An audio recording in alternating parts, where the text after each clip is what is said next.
Assalamualaikum warahmatullahi wabarakatuh. Saya Firma Purnamardani, kelas H, mata kuliah PIH dan SHI Universitas Muhammadiyah Malang. Bila dilihat dari pendekatan filosofis, kemudian pada dasarnya tujuan penegakan hukum adalah untuk menyadari hukum yang ingin dicapai. Pada intinya, tujuan hukum itu sendiri terletak pada keadilan hukum itu sendiri.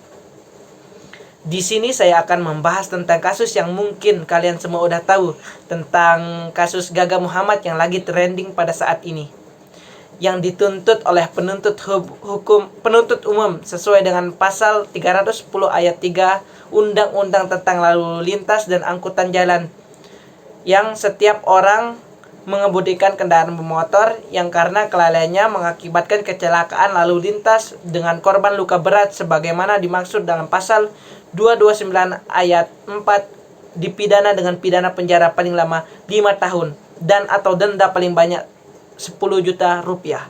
Dengan ancaman hukuman 5 tahun penjara, jaksa menuntut Gaga Muhammad hukuman pidana penjara selama 4,5 tahun dan denda sebesar 10 juta rupiah. Kecelakaan naas yang dialami Gaga Muhammad dan Laura Anna itu terjadi pada 8 Desember 2019. Saat itu Gaga dan Laura Anna baru akan pulang dari salah satu tempat hiburan di kawasan SCBD. Kasus yang menimpa si Gaga ini jika dikaitkan dengan penegakan hukum di Indonesia masih sangat jauh dari aspek keadilan. Mengapa?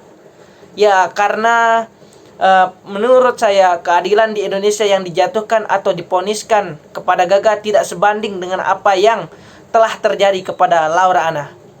Menurut masyarakat Indonesia, kekuatan penegakan hukum oleh otoritas akan menentukan persepsi keberadaan hukum. Jika penegakan hukum oleh otoritas lemah, maka orang akan melihat hukum tidak ada dan seolah-olah mereka di hutan. Sedangkan jika penegakan hukum oleh otoritas yang kuat dan dilaksanakan secara konsisten, maka masyarakat mempersepsikan hukum ada. Masyarakat tidak akan tunduk kepada hukum jika penegakan hukum lemah, tidak konsisten, dan tidak dapat dipercaya. Oleh karena itu, penegakan hukum yang tegas dan berwibawa dalam kehidupan hukum masyarakat Indonesia sangat diperlukan.